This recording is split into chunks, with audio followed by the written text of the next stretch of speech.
తల మీద చెయ్యి వేసి బొట్టు పెట్టినా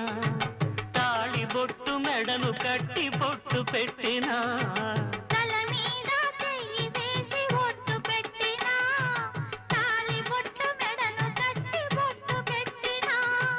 సన్ని కళ్ళు తొక్కినా సప్త పదులు మెట్టినా